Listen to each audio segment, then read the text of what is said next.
बिस्मिल्लाहिर्रहमानिर्रहीम। अस्सलाम वालेकुम नाज़रीन। आज से मैं एक नया सिलसिला स्टार्ट करने जा रही हूँ तफ़हीम कुरान का। इसमें हम कुरान पाक के रोज़ एक सिपारे की मैं आपको इस पर बताऊँगी कि कुरान पाक के बारे में अल्लाह ताला ने कौन सी 4 से 5 बातें जो है मेन बताई। इसका मकसद ये है कि हमें पता चले कि कुरान पाक में अल्लाह ताला हमें क्या कहना चाह रहे हैं। अल्लाह ताला से बातें करनी है तो आप नमाज पढ़ो, और अगर अल्लाह ताला से ये आपने देखना है कि अल्लाह ताला आपसे बातें करे तो आप कुरान पाक पढ़ो। तो जब आपको अगले बातें करने वाले का पता ही नहीं होगा, उसकी लैंग्वेज ही समझ नहीं आ रही होगी, तो आप उसे क्या बातें सुनेंगे उसकी। तो हम कोशिश करते हैं कि कुरान पाक को अपने सही तरह से समझें। पहला पारा अलिफ लाम मीम, इस पारे में 5 बातें बताई गई हैं। नंबर 1 इक़साम इंसान, दूसरा इजाज़ कुरान, तीसरा किस्सा तख्लीक हज़रत आदम अलैहिस्सलाम, फिर नंबर 4 अहवाल बनी इसराइल, और उसके बाद नंबर 5 है किस्सा हज़रत इब्राहीम अलैहिस्सलाम। इसमें सबसे पहला है इक़साम इंसान। इक़साम इंसान की कितनी इक़साम है इसमें बताई गई, 3 इक़साम बताई गई है। नंबर 1 मोमिनीन, नंबर 2 मुनाफिकीन, और तीसरा नंबर है काफिरीन का। फिर उसके बाद मोमिनीन की 5 सिफ़ात बताई गई हैं।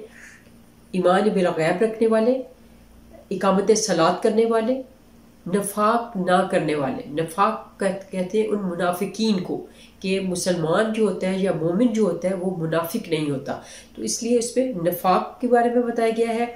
ईमान बिल कुतब रखने वाले और यकीन बिल आखरत रखने वाले, ये बताई गई हैं मोमिनीन की 5 इक़साम।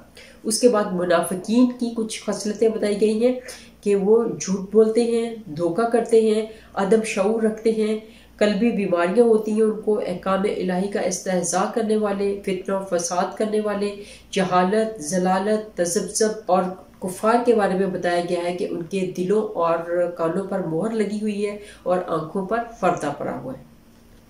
उसके बाद दूसरी बात आती है इजाज़ कुरान। जिन सूरतों में कुरान की अज़मत बयान हुई है उनके शुरू में हरूफ मुक़त्ताआत है। हरूफ मुक़त्ताआत आपको पता है कि कौन से हैं, जैसे अलिफ लाम मीम, इनको हम बिल्कुल सेपरेट कर करके पढ़ते हैं। अलिफ लाम मीम, हा मीम, ता हा, आगे उसके बाद काफ हा या आइन स्वाद, तो इन सारे हरूफ को हरूफ मुक़त्ताआत कहते हैं। तो हरूफ मुक़त्ताआत जिन सूरतों में बयान हुए उनमें कुरान की अज़मत का बयान है। खलीफा बनाना, फरिश्तों का इंसान को फसादी कहना, अल्लाह ताला का आदम अलैहिस्सलाम को इल्म देना, फरिश्तों का इकरार अदम इल्म करना, फरिश्तों से आदम अलैहिस्सलाम को सजदा करवाना, शैतान का इनकार करना, फिर मरदूद हो जाना, जन्नत में आदम व हवा अलैहिस्सलाम को शैतान का बहकाना, और फिर इंसान को खिलाफत अर्जी अता होना। ये सारी बातों का बयान है कुरान पाक के पहले पारे में। फिर उसके बाद अगला पॉइंट है जी नंबर 4 अहवाल बनी इसराइल। ये भी पहले पारे में ही डिस्कस किया गया है। अहवाल बनी इसराइल में उनका बनी इसराइल की कौम का कुफरान नेमत करना और अल्लाह ताला का उन पर लानत नाज़िल करना बयान किया गया है। फिर उसके बाद है लास्ट में किस्सा हज़रत इब्राहीम अलैहिस्सलाम। हज़रत आदम अलैहिस्सलाम का अपने बेटे के साथ मिलकर खाना काबा की तामीर करना और फिर अल्लाह ताला से उसे कबूल करवाना और फिर तौबा इस्तग़फ़ार करना। ये थे पूरे 5 पॉइंट्स पहले पारे के जो कि आज हमने डिस्कस किए।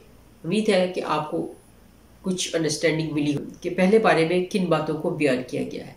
वमा अलैना इल्लल बलाग, दुआ में याद रखिएगा। बहुत शुक्रिया। कल इंशाल्लाह दूसरे पारे की अंडरस्टैंडिंग के साथ। बहुत शुक्रिया। बाय।